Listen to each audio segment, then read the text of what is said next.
Isso significa, na realidade, né, muitos que estão observando isso, estão observando que há, na realidade, a consolidação do crime. Algumas facções estão consolidando a sua presença em determinadas regiões do Brasil. Isso está fazendo com que o crime caia. Mas isso tem, por outro lado, está aumentando demasiadamente o problema, né? Nós estamos formando verdadeiros cartéis brasileiros.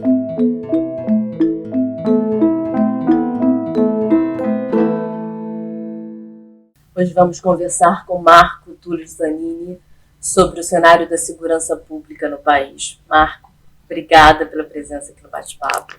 Eu te agradeço, Mariana. Prazer estar aqui. Bem, bom, a gente tem organizações de tráfico com cada vez mais estrutura nas últimas 2 décadas.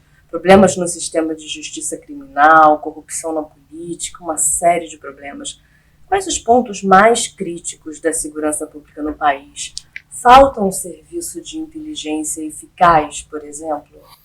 O tema segurança pública hoje no Brasil, ele tem sido abordado de maneira fragmentada, né, em partes. Mas se a gente pudesse destacar 3 elementos que a gente deveria atacar ou observar para que a gente possa tratar desse tema devidamente no Brasil. A gente teria que tratar, primeiro, da questão das leis, né? E a gente está tendo aí alguns avanços nesse sentido, com o pacote anticrime do ministro Sérgio Moro, avanços e retrocessos, uma briga, né, no Congresso para aprovações desses avanços, mas eu diria que o arcabouço legal precisa ser visto e precisa ser renovado, precisa avançar, essa agenda precisa avançar. Um outro ponto importante é o ponto da governança das agências, das forças do Estado. Existem uma série de atribuições e de sobreposições que ocorrem entre as atribuições das polícias federal e da polícia estadual e de outras polícias que atuam, por exemplo, polícia rodoviária.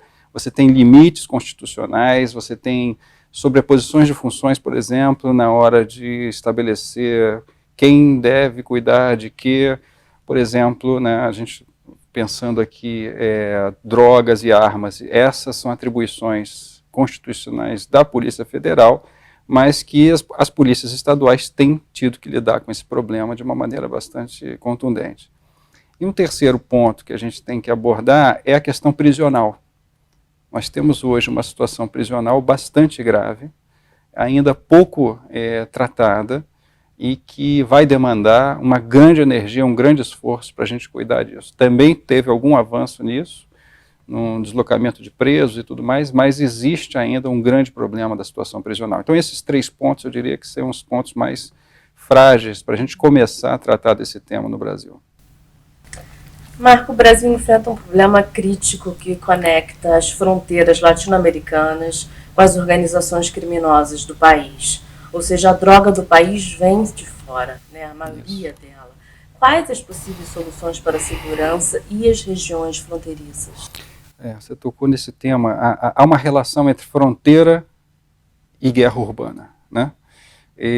As fronteiras do Brasil são muito grandes, são enormes. Nós temos fronteiras, nós temos 17 mil quilômetros de fronteiras e 7.500 quilômetros de costa. A maior parte dessa fronteira é rio, são rios. Nós temos aí um problema sério, por quê? Porque você tem uma grande entrada de drogas, de armas, de cigarro, né, e de eletrônicos e roupas por essas fronteiras, né? Então entra muito produto ilegal, isso tem, é claro, um problema sério, porque esses produtos são ilegais, ou parte não pagam impostos, acabam prejudicando a indústria local, a indústria nacional. Então, o que acontece nós temos aí uma situação de escolha, de opções. Agora, o grande problema para a gente tratar disso é a falta de dados e de estudos sobre esses temas, né? Quando a gente fala de fronteiras, a gente ainda tem muito problema para tratar esses temas, porque nos falta ainda dados, pesquisa que possa qualificar esse tema, e que a gente possa também entender o seguinte: hoje o problema de fronteira, quer dizer, o problema da droga e da arma, é um problema transnacional, né? A droga ela é fabricada num país, ela passa por outro, ela passa por fronteiras, ela passa dentro do Brasil e vai para a Europa. Então, hoje, para que a gente possa tratar esse tema, a gente tem que ter um esforço de acordos transnacionais, de acordos, né, internacionais. A nossa diplomacia tem que agir para que a gente possa conseguir começar a lidar com esse problema como ele precisa ser encarado. Né? Ele não é encarado. Né? Ainda não. A gente ainda não conseguiu chegar a esse nível de tratar o tema de uma forma transnacional, com múltiplas agências internacionais dialogando e buscando definir soluções.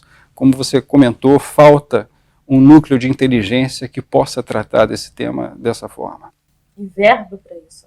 E verba para isso. Temos quase 60 mil assassinatos por ano no país. Quais as maiores fragilidades que precisam ser alteradas no sistema de justiça criminal e segurança pública? Pois bem, a gente tem aí 60 mil homicídios em média por ano. Nós tivemos uma pequena queda aí no ano passado. Nós sabemos que houve a queda porque os indicadores mostram, né? A gente não sabe claramente a causalidade dessa queda que aconteceu.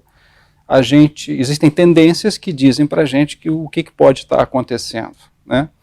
Mas, novamente, para que a gente possa tratar esse tema, para que isso possa depois se tornar uma política pública que possa resolver esse tema, o mais urgente na área de segurança pública são pesquisas de qualidade, que a gente possa entender o que está acontecendo. O homicídio é um exemplo muito claro.